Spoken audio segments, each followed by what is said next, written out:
This is the School Leadership Show, the only podcast dedicated to helping practicing and aspiring school leaders improve their craft. The School Leadership Show brings together thought leaders from inside and outside of education to deliver you the insights and tools you need to succeed in school leadership. Teru Clavel is a comparative international education specialist, speaker, and author. Her book, World Class: One Mother's Journey Halfway Around the Globe in Search of the Best Education for Her Children, is a must-read for anyone interested in improving our education systems in the United States. Teru and I have a lively discussion about her experiences, what she learned about how different countries approach education, and the implications for our own K-12 systems. Teru promised me a round two, and after you hear this conversation, you will know why I can't wait to have her back on the show. You can learn more about Teru and her work at her website, Teru, T-E-R-U, Clavel, C-L-A-V-E-L.com.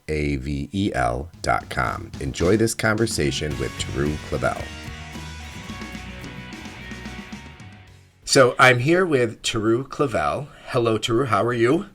Hi, I'm great. How are you, Mike? I am spectacular, and I am so happy to have you here because you have such an amazing background, and you've written a book called World Class: One Mother's Journey Halfway Around the Globe in Search of the Best Education for Her Children. And we'll get into the book in a second, but could you just sort of give a little bit about your background and your story and how you came to write the book and take your children overseas to find the perfect education? Yeah, well, it's actually, I was thinking about it this morning, and this book has been years and years in the making, but the whole thing that occurred to me today was that this was all kind of happenstance. It wasn't as if, when I was a kid, I said, one day I'm going to raise my kids, and educate them all over the world. It kind of just fell into my lap. And I feel very fortunate that it did. But I grew up mostly in the New York tri-state area and went to college, came back, lived in New York, got married, had two kids. And when they were still in diapers, we had this work opportunity that would take us to Hong Kong. So off we went without thinking much about it, just wanting to get away from kind of the New York City preschool rat race of admissions. So I was happy to go without giving much forethought to, well, it's really a really different place. So, be prepared for some culture shock. And I will rewind and just say I am half Japanese. So growing up culturally, my home was Japanese, and Japanese is my first language. So it didn't seem like that far departure to be going to Hong Kong, but that was a lot of naivete on my part. And we were in Hong Kong from 2006 until 2010, and our third child was born. So I have a boy, girl. And during that time, I made the decision to enroll them in local public schools and not what typical expatriates do, which is to enroll your child in an international school. And then another opportunity came up in 2010 for us to go to Shanghai. So again, leapt at the opportunity, this time with three kids, enrolled my kids into local public schools again.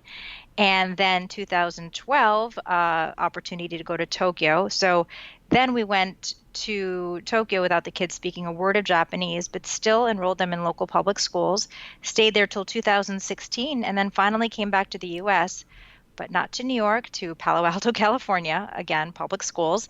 And then finally, last summer of 2018, came back home to New York City.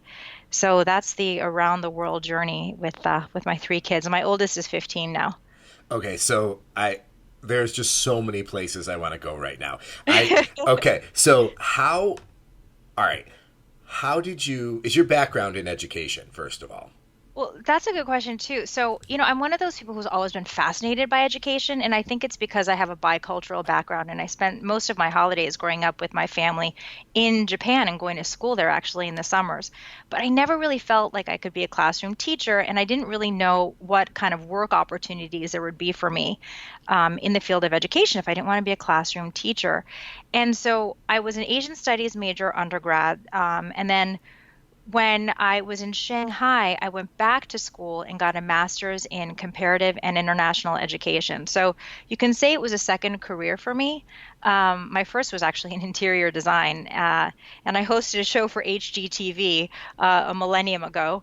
But then, yeah, I went back to school for education, and then I became an education journalist and education consultant. And I talk about this in World Class too. But while I was in China, starting in 2011. I started helping very aspirational Chinese high school students apply to competitive US universities. And I did it not for the money, because I know there's a lot of money in this stuff, but I charged a very minimal amount of money just to get to know this population because I felt like these are the most ambitious kids I've ever encountered. And I want to know what that secret sauce is that keeps them going. And it was a pretty amazing experience for me. So, yeah, that led me to education journalism, which then led me to write this book.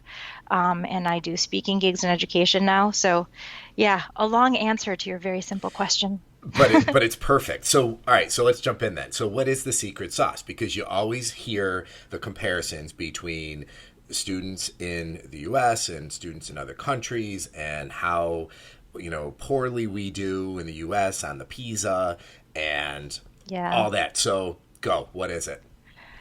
I don't want to say it's one thing, it's the confluence of a bunch of different efforts. And I would say, and I start world class like this, what struck me so much was, while compulsory education in the US goes from kindergarten, right, the first year of elementary school through typically age 18 or maybe 19, the end of high school. Whereas in these countries, it starts in first grade at the start of elementary school. Everything before then is considered preschool and not compulsory through the end of middle school, and that's ninth grade. And you just feel such a national prioritization of education. I mean, kids are really treated, and I don't want to call them like royalty, but they are treated so well. Anything to help their education. I mean, strangers in the street, they'll help the kids.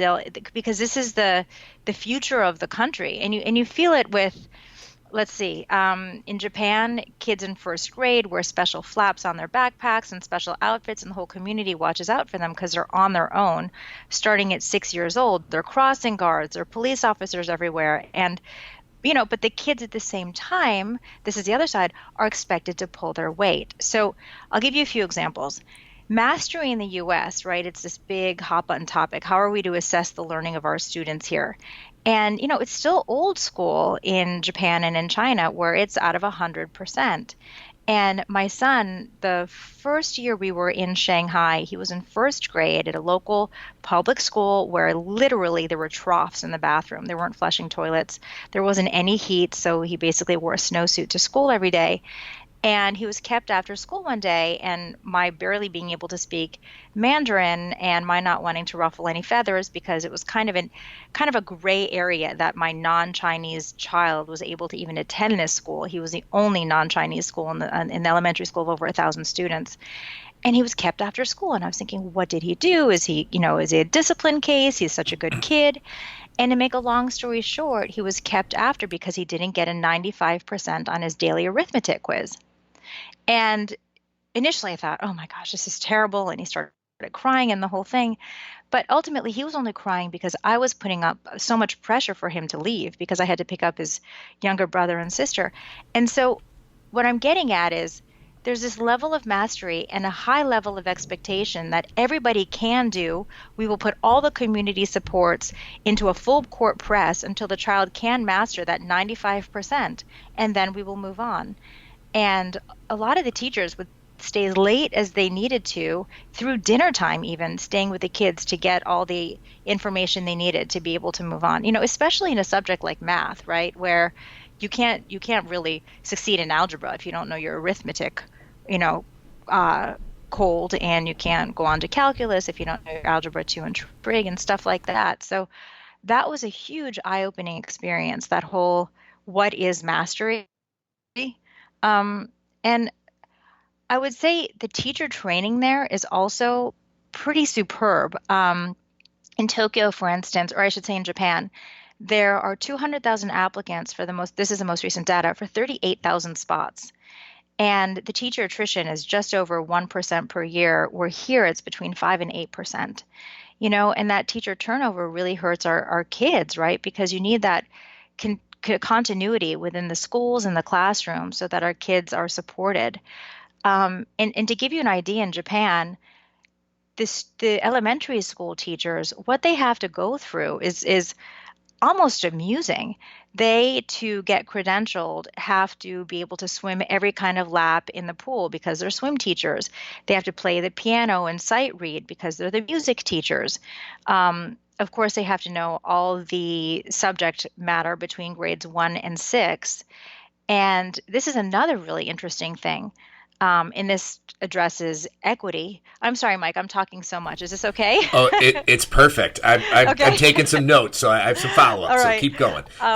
So the thing about equity too that Japan addresses beautifully is, in the US, you may get a classroom teacher, a second grade teacher who's been that teacher for 30 years, you know?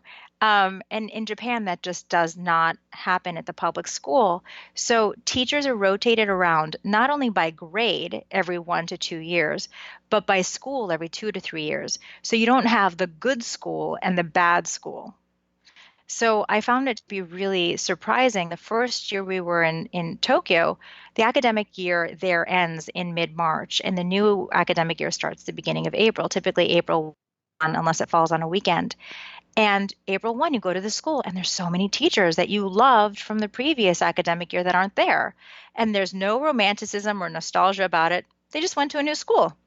Then you get a whole new cohort of new teachers that came in from other schools in the district, or depending on where you are, prefecture, geographically, and everybody gets rotated around. And what's so beautiful about that is, horizontal and vertical alignment. So, horizontal alignment is when all the grade teachers work together, and vertical is when, if the fourth grade teacher knows what the sixth grade teacher is teaching and the curriculum, and so on and so forth. And because you have these teachers moving grades so often, they're totally familiar with the curriculum at those grades, and it is also part of their professional development. It motivates them and keeps them on target. So it's there's a lot of stuff going on. There's equity, there's the idea of mastery, there's teacher training, but those are a few things, and there's a bunch more that I hope we can talk about as we continue to discuss. Well, yeah, definitely. And that idea of mastery versus kind of the punitive approach that we tend to take here, that you get a bad grade, you get into trouble, and it's kind of approached that way versus, let us really help you master this content. That's such a good point. Yeah, I think what happens here is, and this struck me when we moved back to the US in 2016, and my daughter came home. She was in second grade at the time, and she said, "Mama, I'm just not good at math." And I looked at her like, "What? I've never heard any of my children say that about anything." And my kids, when they were 8, 6, and 3, walked into Japanese schools not speaking a word of Japanese, right? And they never said that. It's just there's an inherent belief in the countries where I lived where kids can do. It's just it's the effort they put into it. It has nothing to do with, I was born this way, or my parents are this way, in our household we don't know how to do this, or mom was bad at math, so I'm bad at math.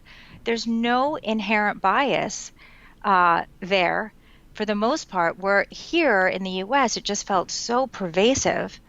And it suddenly becomes almost cool to say stuff like that, to be accepted in your peer group. And that was amazing. It's just, we just have to work a little harder. It does, that's it. Do you think so? In each of the countries where your kids went to school, they're considerably more homogeneous culturally than the U.S. So, do you think that plays into this Well, equity that's a piece? question. Yeah, that question I get asked a lot. In Japan, it absolutely is almost 100% racially homogeneous. And socioeconomically, you don't have the same kind of gaps that you have in the US.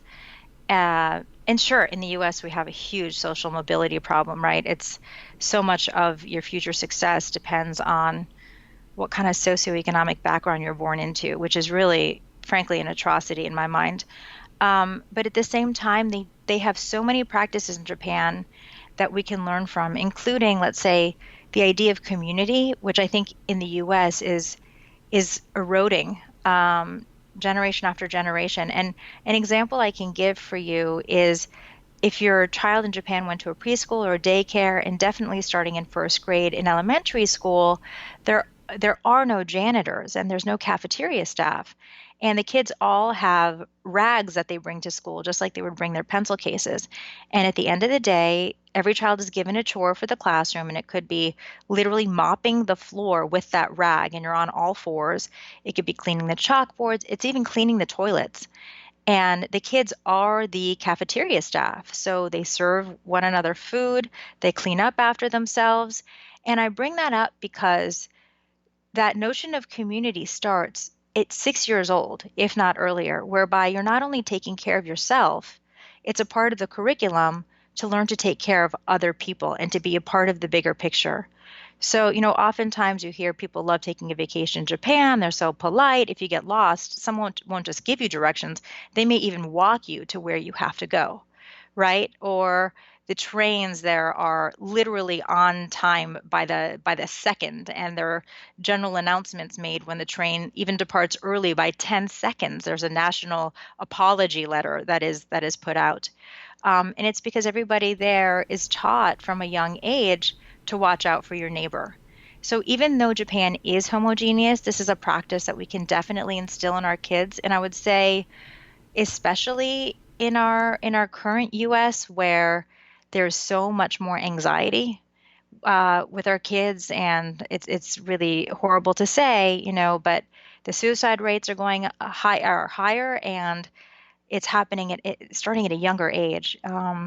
So just knowing that there's a community out there that's taking care of you is phenomenal. And I will say, when it comes to China, people may think on the outside that it is homogeneous, but actually there are over 50 ethnicities. And when you look at the kind of cities where you have a lot of migrant workers coming in, the first, second, and third tier cities, they are very, very diverse.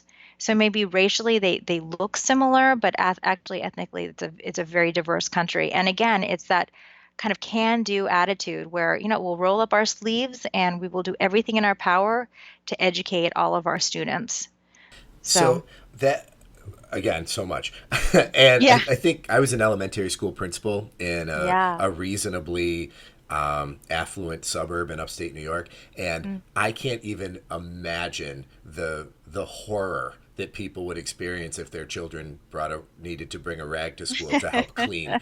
It's unbelievable. But I think your point's well taken, and that idea of community, and I think we're starting to see it, not see it happen, but I think we're starting to feel a need for it in more real terms when you look at the equity initiatives that are going on in different schools and districts around the country with the social emotional learning. I think all of that is a reaction to, and you tell me if I'm wrong, that lack of community. Where if that community spirit and can do attitude was in place, I bet we wouldn't have a need for all those other initiatives.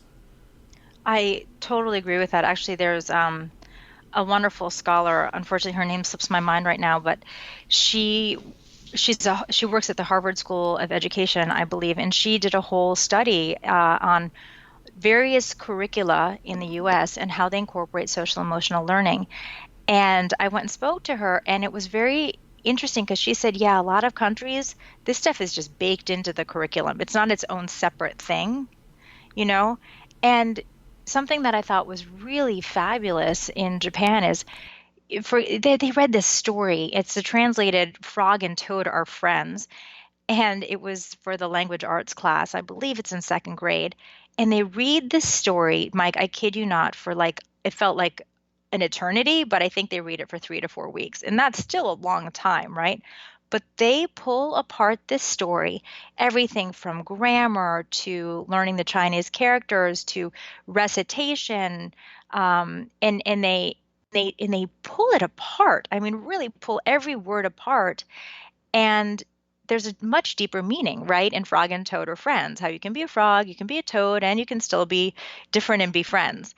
And every part of the curriculum in Japan was so masterfully, I guess, considered and put together and then implemented, that the social emotional learning is really completely in the curriculum, right? So even the social studies lessons, when they talk about environmental waste and the whole life cycle of food from farm to table and what happens after that, and paying respect and appreciation for every grain of rice that's grown. And actually, that leads me to share another aspect of the Japanese classroom that's really marvelous. Is not only do the children serve one another lunch, but they sit kind of family style.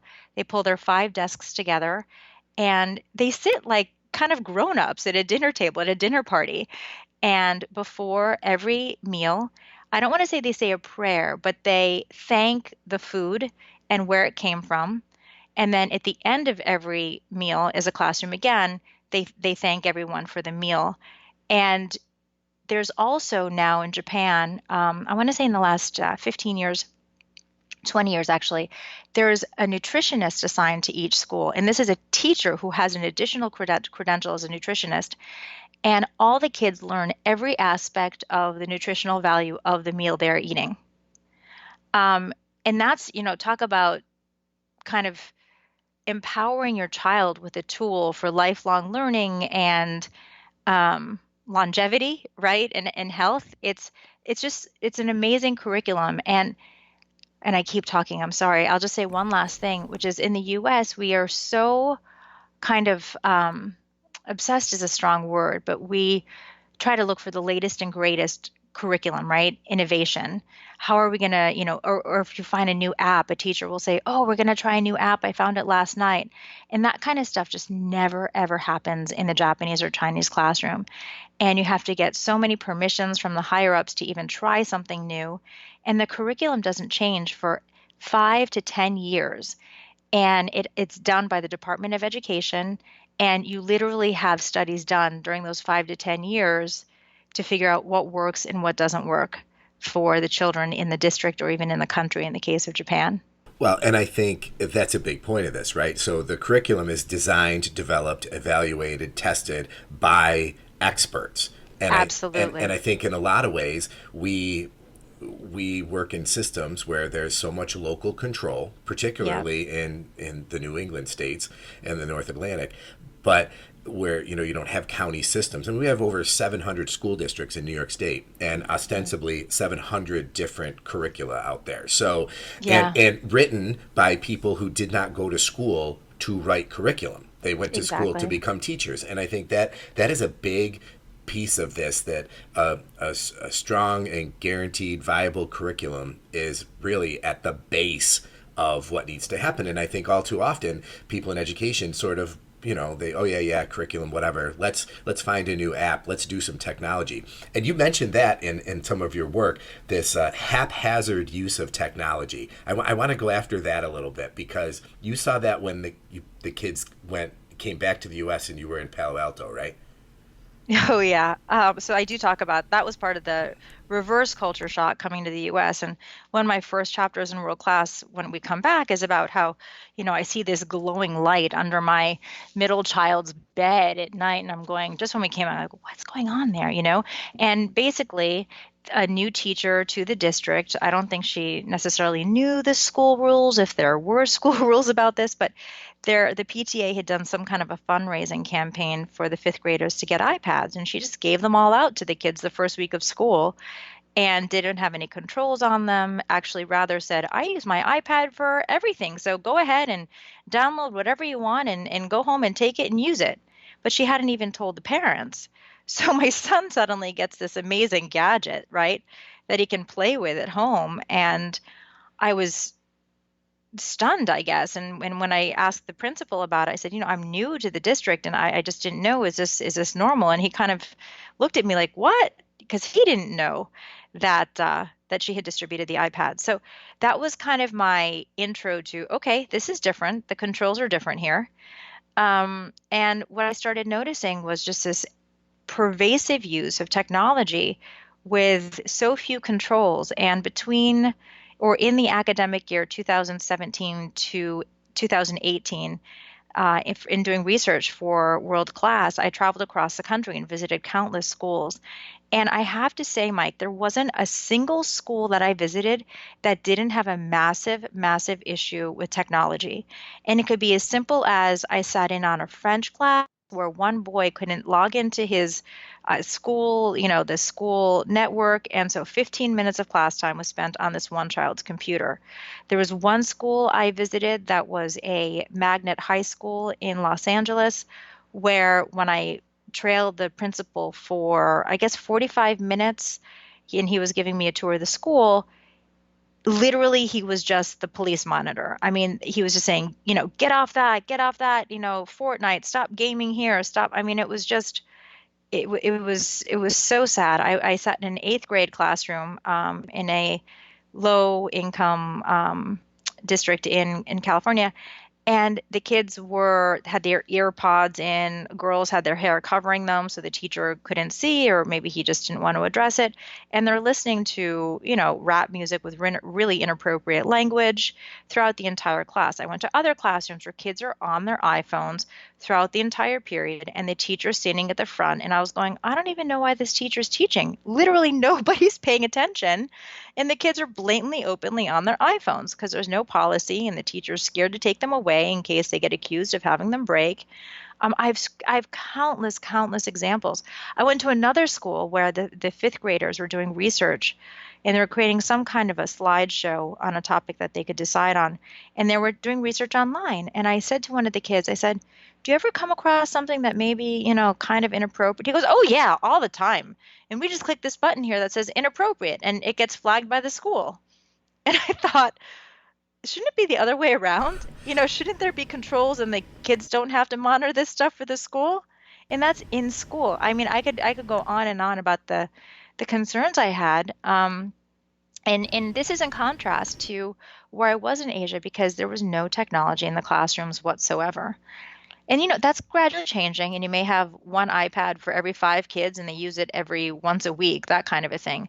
But it is so heavily monitored and so intentional in its use as a tool to support that learning, that it's okay. It's more than okay. It produces learning outcomes that are still high. And in the US, I noticed, the relationships between the teacher and the students actually breaking down because you have this technology communicating for you instead of the teacher and the student going directly to one another to talk about whatever issue they may have, or math they couldn't figure out the right way, and the teacher could see in the written math work that maybe they weren't doing something the right way.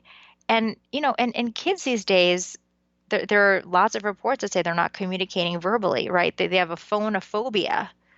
And it's so easy to just write something and to make it anonymous and to send it off, right? When you don't have that human interaction where you can see someone's actual response to what it is you're communicating. So, there are lots and lots of concerns here when it comes to the use of technology, and I would say overuse in our classrooms. Well, and I think a theme that I see emerging here is that intentionality. That we, whether it's around curriculum, whether it's around the use of technology, which, by the way, I would love to see the research that shows that technology improves learning outcomes in the United States, because It doesn't. Exactly. All the research shows the opposite, actually. All the research. So what are we doing? I mean, I think when I step back and think about it, I mean, I have a daughter who's a senior in high school, and I have a 13-year-old, and I watch the technology. Now, what's interesting on our end with both of our daughters are deaf, so we communicate in American Sign Language. So when we're communicating, you have to be looking at the person, to the point where if I look away while Emma's trying to talk to me, she'll just put her hands down and wait for me to look at her again, and then we get to do that. So in a lot of ways, I feel fortunate that I have to have that connection, and that my daughter has grown up that way, feeling that. But at the same time, I do see the overuse with the technology. It's crazy. And that, like I said, that intentionality, I think, is what underlies so much of this. So if we were going to, if you were queen for a day and you were going to fix our system, If I gave you a school district and said, Taru, take care of it, what how would you do that? Ooh, that would be really challenging, but really fun. Um, okay, let's see. First, I would address the equity issue. And, it's not about spending $20 for every child. It's about figuring out the learning needs of each child and how they're supported. There's a great book by John Hattie, Visible Learning, and it talks about, at the end, there's this chart that talks about all the factors that are important to a child's learning and how they can achieve whatever goals that you set for them. And their socioeconomic background, their parenting, their parents, that stuff doesn't matter as much as the commitment that each teacher puts into that child. So I would disaggregate every child's needs if I could and figure out what kind of supports each child needs and make sure that everybody is getting an equitable top of the line education. If that means pulling out a child 3 times a week, 5 times a week, twice a day, getting the right teachers, I would absolutely do that. Another thing I would do, and this is maybe it's not at the district level, it's more at the state level, but I would revamp teacher credentialing programs. And I would pay teachers so much more to make it a viable, attractive profession where you are getting some of the best undergrads to go into the profession. We are supporting paying for master's programs and professional development for them, and we're doing everything to retain them. I would, let's see, I would parent involvement. I mean, that's a whole other thing. I feel like parents don't know how to support their kids in these schools. The curriculum's changing. You don't have a textbook that goes cover to cover. You have dual income families where some parents are working multiple jobs. We have to communicate better with our families as to what your child needs, what's the best way to support them, what are the ways that the teacher or the school is communicating with the family, right? Sometimes it's an app, it's a phone call.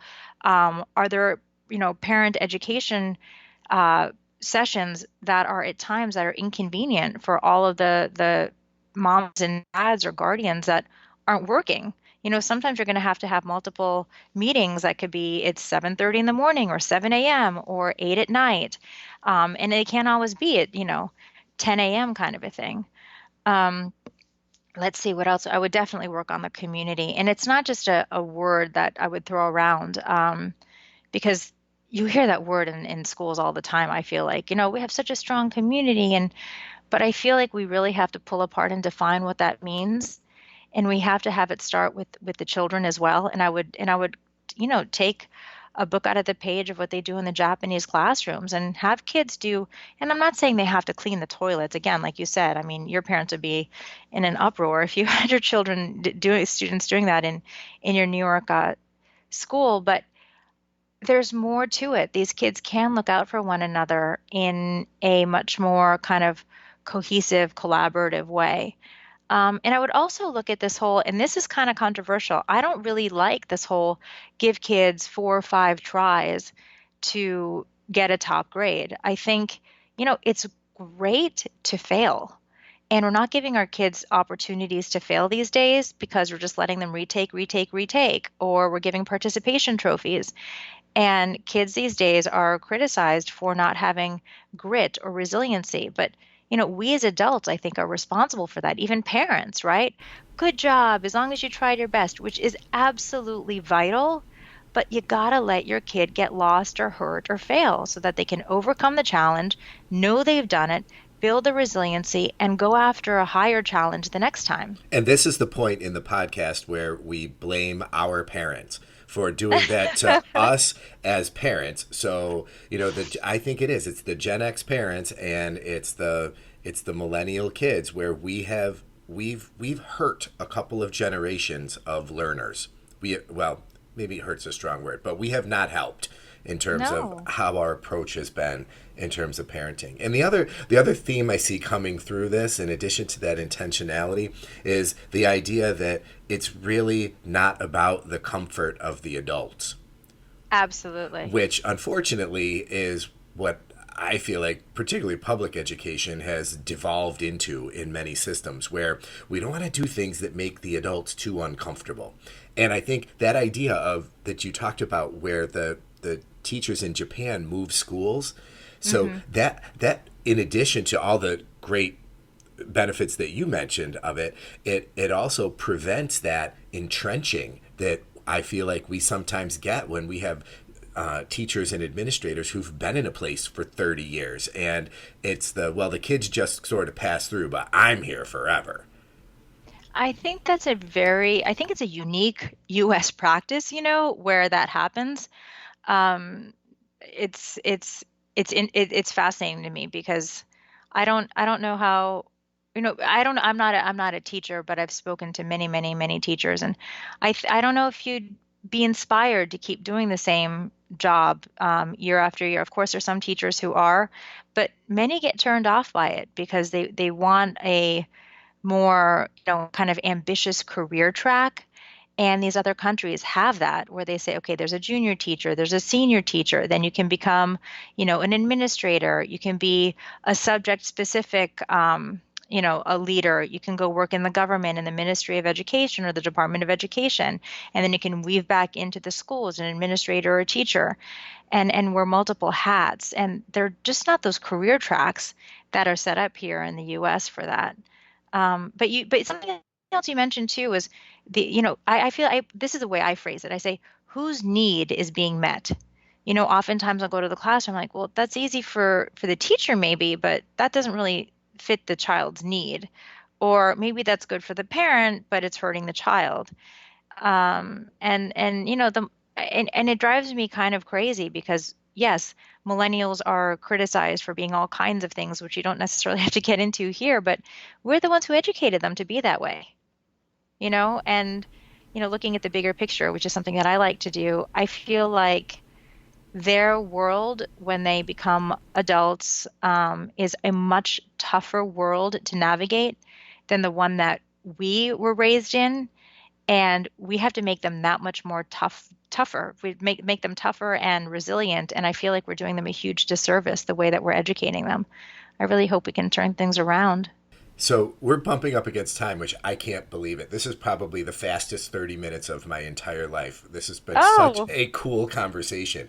well, So I what appreciate that. so what gives you hope as we kind of close out here, as you think about the near and distant future and our systems of education in this country, what makes you hopeful? The US has such a beautiful diversity. It has so many tools and resources, and we just don't know how to use them the right way. I go to this past week, I did a tour of actually how many? 9 boarding schools. And I walked around and I observed classrooms and I talked to teachers and administrators. And boarding schools are interesting, right? Because they can pull from all over the world, right at the high school level. And you see people from so many different backgrounds, socioeconomic, racial, religious, cultural, language, linguistic, right? And if we can tap on those resources, the creativity, the innovation, the thinking that comes from it is unparalleled because we are probably the most diverse nation in the world. And somehow we're not doing a good job, right? Right now we're becoming much more binary, and there's this whole identity politics going on. And it doesn't have to be that way. That's what gives me a lot of hope. And then, I see some schools, and this is actually one of my last chapters in World Class, where I talk about some amazing schools that I visited. And when so many things are right, when you have the equity piece and the teacher training and the parent involvement and the community and the idea of mastery and discipline and commitment, when so many of the pieces of this puzzle come together, the kids flourish. And I was astounded by some of the schools that I saw. I mean, there's one school in Los Angeles Unified, that is a magnet middle school, Science Academy. And these kids take AP physics, for example, in one term. These are middle schoolers. Can Wow. you imagine? And this is a public school. And this all happened because the leader, the head of the school, he championed this cause, right? These are some of these kids, I mean, they are taking high level high school math. And when you have people, in the community who are passionate and they can take it to the top, and you get this formula to work, it can be a beautiful, beautiful thing. But, at the same time, I have to say I interviewed a school head in Oakland, and, he's been devastated because he said there are times when he's been a principal where literally every weekend he's been going to a funeral because someone's been shot, someone OD'd, and that can eat you up. I mean, he said, I don't know how much longer I can do this job. It's too taxing emotionally. You know, Absolutely. And I think you're dead on. It's our diversity and the fact that leadership matters. And that's probably the third theme that I've picked up throughout this is strong leadership, whether it's at the state level, the district level, the building level, that matters to this process and to improving outcomes for children. yeah. So Teru Clavel, thank you so much for taking time to talk with me. Your book, World Class, One Mother's Journey Halfway Around the Globe in Search of the Best Education for Her Children, is available, I imagine, everywhere books are sold. Yes, And I hope. and I'll put a link to it in the show notes. And I would love to have a round two with you someday. I just it's so fascinating, the depth of your experience and really your understanding when it comes to looking at different systems and what works and what doesn't. So thank you so much. I would love that. Thank you so much for having me, Mike. So where can folks go to learn more about you and your work? So please visit my website. It's Teru Clavel, TeruClavel.com. And I'm on social media, LinkedIn, Twitter, Instagram, and Facebook. And again, please reach out to me. I love these discussions. More than anything, I wrote World Class because I do want to have these discussions so that people can make informed decisions for their children and their students, for their grandchildren. But I do believe the bottom line is our country is only as good as every child that we educate. So I hope we can work together to do so. Teru, thank you so much. Thank you. Thanks for listening to this episode of the School Leadership Show, a podcast for aspiring and practicing school leaders. Send your comments, questions, and show ideas to me, Mike, at schoolleadershipshow.com. And please consider rating the podcast in iTunes and leaving a comment. And definitely pass the show along to your colleagues.